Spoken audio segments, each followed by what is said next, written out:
حضرت امام حسین رضی اللہ تعالیٰ عنہ کی ولادت 5 شعبان 4 ہجری کو مدینہ منورہ میں ہوئی۔ آپ کے والد گرامی خلیفہ چہارم امیر المؤمنین حضرت علی المرتضیٰ کرم اللہ وجہ اور والدہ ماجدہ خاتون جنت جگر گوشہ رسول حضرت فاطمہ الزہرا رضی اللہ تعالیٰ عنہ ہیں۔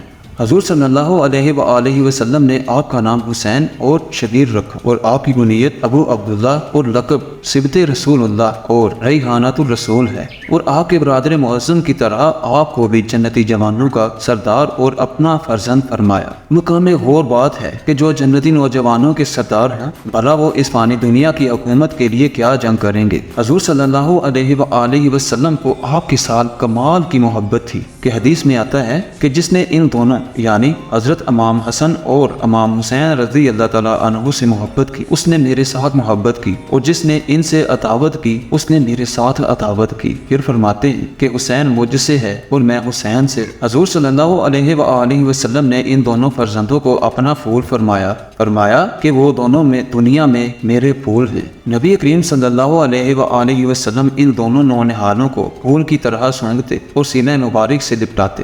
حضور صلی اللہ علیہ وآلہ وسلم کی چچی حضرت ام الفضل حضرت عبد المطلب رضی اللہ تعالیٰ عنہ کی زوجہ ایک روز حضور انور صلی اللہ علیہ وسلم کے پاس تشریف لائی اور عرض کیا کہ یا رسول اللہ صلی اللہ علیہ وآلہ وسلم، آج میں نے ایک پریشان کر دینے والا خواب دیکھا۔ تو نبی کریم صلی اللہ علیہ وآلہ وسلم کے پوچھنے پر فرمایا کہ میں نے دیکھا کہ آپ کے جسم اطہر کا ایک ٹکڑا کاٹا گیا اور میری گود میں رکھا گیا۔ آپ صلی اللہ علیہ وآلہ وسلم نے ارشاد فرمایا کہ تم نے بہت اچھا خواب دیکھا ہے، اللہ کے فضل سے حضرت فاطمہ الزہرا رضی اللہ تعالیٰ عنہ کے ہاں بیٹا ہوگا اور وہ تمہاری گود میں دیا جائے گا۔ اور ایسا ہی ہوا۔ حضرت امام حسین رضی اللہ تعالیٰ عنہ پیدا ہوئے اور حضرت ام الفضل کی گود میں دیے گئے۔ ام الفضل فرماتی ہیں، میں ایک روز حضور اقدس صلی اللہ علیہ وآلہ وسلم کی خدمت اقدس میں حاضر ہو کر حضرت امام حسین رضی اللہ تعالیٰ عنہ کو آپ صلی اللہ علیہ وآلہ وسلم کی گود میں دیا تو کیا دیکھتی ہوں کہ چشمے مبارک سے آنسوؤں کی لڑیاں جاری ہیں۔ میں نے عرض کی، اللہ کے نبی صلی اللہ علیہ وآلہ وسلم یہ کیا ہے؟ فرمایا، جبرائیل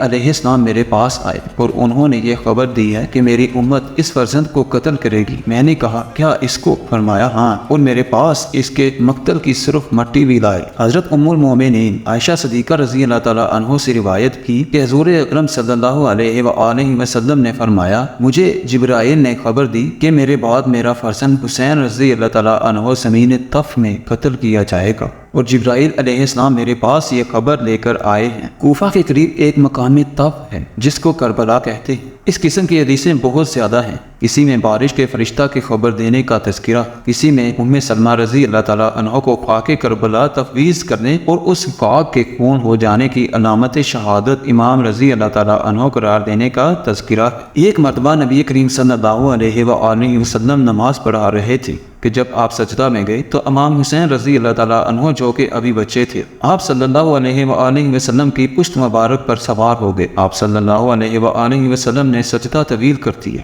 یہاں تک کہ صحابہ کرام بھی پریشان ہو گئے۔ جب امام حسین رضی اللہ تعالیٰ عنہ پشت پر سے اترے تو آپ صلی اللہ علیہ وآلہ وسلم نے سجدہ سے سر اٹھائے۔ جب نماز مکمل ہوئی تو صحابہ کرام رضی اللہ تعالیٰ عنہ نے آپ سے استفسار کیا کہ اے اللہ کے نبی، کیا سجدے طویل کرنے کا حکم آ گیا ہے یا آپ پر دوران سجدہ وہی نازل ہو رہی تھی؟ آپ صلی اللہ علیہ وآلہ وسلم مسکرائے اور فرمایا کہ نہ تو سجدہ طویل کرنے کا حکم آیا ہے اور نہ ہی کوئی وہی نازل ہو رہی تھی، بلکہ میرا بیٹا حسین میری پشت پر سوار ہو گیا تھا۔ میں نے یہ پسند نہیں کیا کہ میں اپنا سر اٹھاؤں اور میرا بیٹا گر جائے، اس لیے میں نے سجدہ طویل کر دیا۔ اس واقعہ سے معلوم ہوتا ہے کہ امام حسین رضی اللہ تعالیٰ عنہ کو معمولی سی تکلیف پہنچنا بھی نبی کریم صلی اللہ علیہ وآلہ وسلم کو گوارا نہیں تھی۔ تو جب ظالموں نے میدان کربلا میں آپ صلی اللہ علیہ وآلہ وسلم کے اس پیارے نواسے کو تیروں، تلواروں اور نیزوں سے شدید ترین زخمی کر کے گھوڑے سے گرایا ہوگا تو اس وقت آپ صلی اللہ علیہ وآلہ وسلم کو کتنی تکلیف ہوگی۔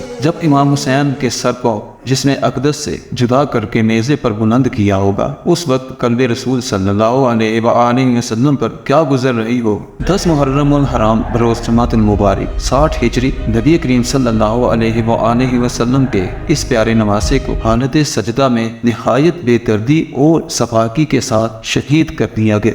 انا للہ و انا الیہ راجعون۔ میدان کربلا میں امام حسین رضی اللہ تعالیٰ عنہ اور آپ کے اصحاب کی لازوال قربانی نے قیامت تک کے مسلمانوں کو یہ درس دیا ہے کہ ظلم اور ظالم کا ڈٹ کر مقابلہ کرنا چاہیے، باطل کے سامنے کبھی سر نہیں جھکانا چاہیے، راہ حق پر پایا استقلال میں ذرہ بھر لغزش نہیں آنی چاہیے۔ اے کاش ہم بھی امام حسین رضی اللہ تعالیٰ عنہ کی طرح دین اسلام کی سربلندی، بقا اور تحفظ کے لیے ایسی عظیم الشان قربانی پیش کر سکیں۔